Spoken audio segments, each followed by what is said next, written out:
everyone, it's Chantel. This is episode 3 of What the Hell with Chantel. I got 3 more wild and crazy stories for you guys, so let's buckle in. It's gonna be a bumpy ride.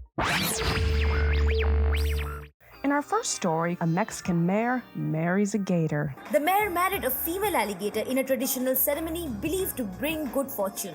Okay, stop. Let me give you some backstory.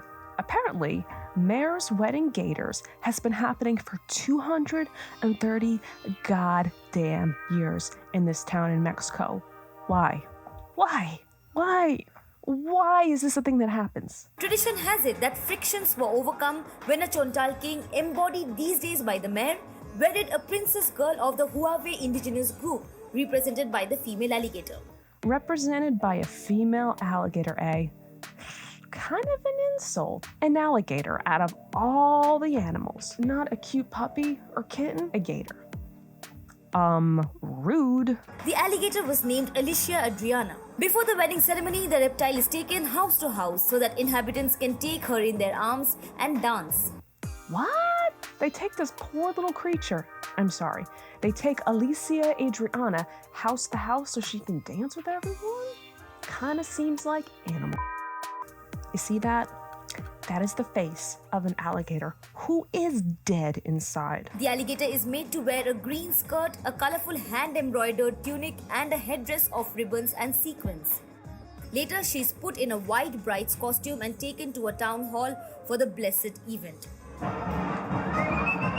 Why so many costume changes? I mean, the situation is weird enough, but now you're going to make these little outfits for this poor little gator that she undoubtedly doesn't want to wear? Again, animal. The ceremony concludes with the mayor planting a kiss on the reptile's snout. Oh boy, that's gross. I mean, I get it. They're celebrating the coming together of 2 cultures. That's beautiful, that's wonderful. But maybe they should update the ceremony a little bit, a lot of bit. Now, I don't want to be overly critical of tradition, but this one makes me question the sanity of everyone involved. I know this tradition started 230 years ago, but where do we draw the line, my dudes? Call me crazy, but I think that marrying reptiles should be far at the very bottom of the line. Just down. Just no. Never.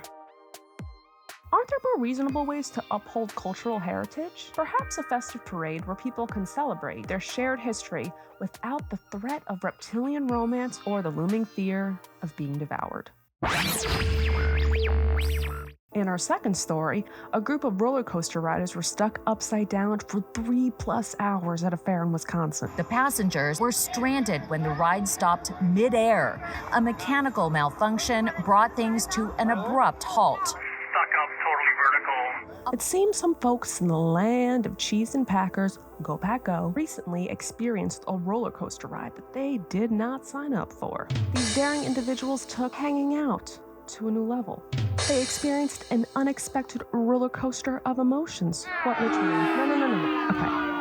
I'll stop. This is the way the Fireball ride is supposed to work. Thrill seekers are strapped in and go upside down in a giant circle.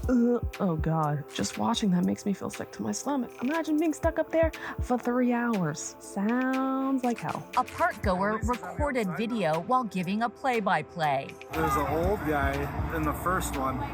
Hopefully he's doing okay. This is just scary. They've been up there for an hour.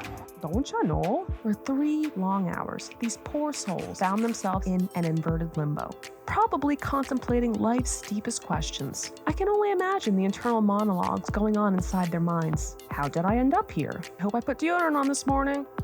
Oops, definitely didn't. Note to self, never wear a kilt to an amusement park. You gonna be flashing everyone, honey? Is this karma for eating all those cheese curds? Wisconsin joke. If this is the universe's way of telling me to let go and enjoy the ride, it's taking the metaphor a bit too literally. I have to say though, if I was in this situation, I would be a hot mess. I'd be screaming for help, demanding a refund, and questioning all my life choices that led up to this predicament. But hey, that's why I'm here, cracking jokes instead of hanging upside down in good old Wisconsin. I love you, Wisconsin. In our third story, cocaine was recently discovered in the West Wing of the White House. Dark Brandon is at it again. The Secret Service was investigating the shocking discovery of cocaine just steps from the Oval Office. Did Joe Biden just get really, really cool? How do you think his 80-year-old ass is constantly flying around the world? How this got into the White House, who brought it in, those questions still lingering. Of course, the conservatives are saying that the cocaine must belong to Hunter Biden. This was all unfolding in between visits from the president's son, Hunter, a recovering drug addict. Okay, first off, he wasn't even there, dum-dums. And secondly, have you been living under a rock? People have been doing cocaine 24/7, 365 forever. Everyone and their grandma has done cocaine at some point in their lives. Have you ever met a finance bro? As someone who lives in New York City, those dudes are everywhere, and boy, do they love their nose candy. Let's all take a journey together.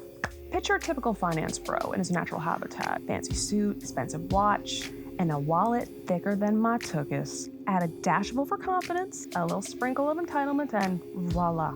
You've got yourself a Wall Street snow snorter. They're like Energizer bunnies, fueled by an invisible force that only a well-placed line of cocaine can provide. If I had to guess what happened, I think we have an aspiring adventure seeker who took the term spicing up a White House tour to a whole new level. The cocaine was found in a small dime-sized bag during a routine sweep in a cubby used by White House staff and guests to store cell phones. Let's face it, historical facts, exquisite architecture, and priceless artifacts can only do so much to keep our attention. But hey, who needs a well-informed tour guide and a sense of appreciation for history when you got a baggie full of cocaine?